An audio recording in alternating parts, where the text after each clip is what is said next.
અમેરિકામાં રહેતા ભારતીય અને ખાસ કરીને ગુજરાતી સિનિયર સિટીઝન્સ માટે આ સમાચાર મહત્વના એટલા માટે સાબિત થશે કારણ કે તમે જો વિદેશે પ્રવાસ જઈ રહ્યા છો અને તમારી રોજની દવાઓ માત્ર એક સામાન્ય પિલ ઓર્ગેનાઇઝેશનમાં ભરીને એરપોર્ટ પર પહોંચી ગયા તો તમારી મુસાફરી શરૂ થાય તે પહેલા જ મુશ્કેલી ઊભી થઈ શકે છે।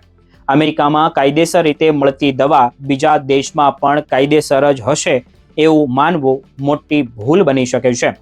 કેટલીક દવાઓ માટે તો બીજા દેશમાં ખાસ પરમિશન, ડોક્ટરનો પત્ર અથવા તો સરકારી સર્ટિફિકેટ જરૂરી બની શકે છે અને ખોટા દસ્તાવેજ વગર દવા લઈ જવાથી, દવા જપ્ત થવાથી લઈને કાયદાકીય કાર્યવાહી સુધીની સમસ્યાઓ પણ એરપોર્ટ પર ઊભી થઈ શકે છે। સૌથી પહેલા આપણે વાત કરીએ કે કોઈ એવી દવા જે દવા છે તે અમેરિકામાં નિયંત્રિત દવા છે અને યુરોપના કેટલાક દેશોમાં તેને લઈ જવા માટે વધારાના દસ્તાવેજોની જરૂર પડી શકે છે। શેન્જેન વિસ્તારમાં મુસાફરી કરતી વખતે સંબંધિત દેશના નિયમો અગાઉથી તપાસવા અને જરૂરી પ્રમાણપત્ર મેળવવું અત્યંત જરૂરી છે। હવે વાત કરીએ એડેરોલની, જે ADHD માટે અમેરિકામાં સામાન્ય રીતે વપરાય છે, પરંતુ જાપાન જેવા દેશમાં આ આધારિત દવાઓ માટે ખૂબ જ કડક નિયમો રાખવામાં આવ્યા છે। એટલે અમેરિકામાં તમારું પ્રિસ્ક્રિપ્શન છે એટલે જાપાનમાં પણ દવા લઈ જઈ શકશો એવું માનશો નહીં।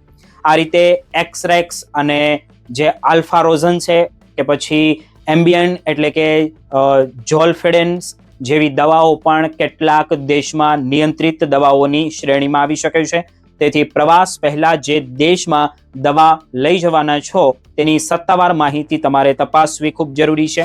અને હવે એક એવી દવા જે આજે અમેરિકામાં ઘણા લોકો ઉપયોગ કરે છે, જે ઓઝેમ્પિક અથવા તો અન્ય GLP-1 દવાઓ છે। અહીં સમસ્યા માત્ર કાયદાની નથી પરંતુ તાપમાનની પણ છે। આવી દવાઓને યોગ્ય તાપમાનમાં રાખવી પડે છે અને એટલે તેને ચેકડ બેગમાં મૂકવી ખૂબ જરૂરી છે કે જોખમી પણ બની શકે છે। અને મેડિકેલ ફૂલિંગ કેસ અને યોગ્ય પેકિંગ વિશે ડોક્ટર તથા દવાની કંપનીની સૂચનાઓનું પાલન કરવું જોઈએ।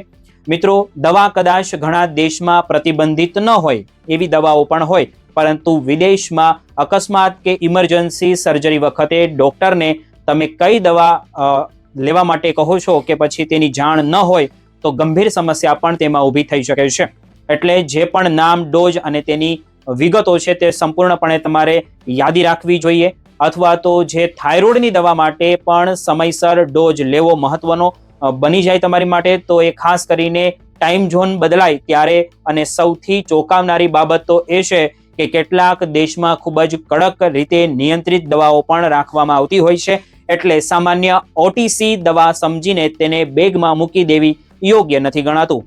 અમેરિકામાં રહેતા ગુજરાતી પરિવારો માટે સૌથી મોટો નિયમ એ છે કે દવાઓ હંમેશા શક્ય હોય ત્યાં સુધી ઓરિજિનલ ફાર્મસી લેબોરેટરી થયેલી હોય તે કન્ટેનરની અંદર હોય તે જ રાખવી જોઈએ અને કેરી ઓન બેગમાં જ તમારે રાખવી જોઈએ। અને ડોક્ટરનો ટ્રાવેલ લેટર, પ્રિસ્ક્રિપ્શન તથા દવાનું જેનરિક નામ સાથે રાખવું ખૂબ જરૂરી છે। લિક્વિડ દવાઓ અને જરૂરી મેડિકલ સપ્લાયર માટે TSA ના નિયમો પણ અલગ હોઈ શકે છે, તમારે જાણવા ખૂબ જરૂરી છે।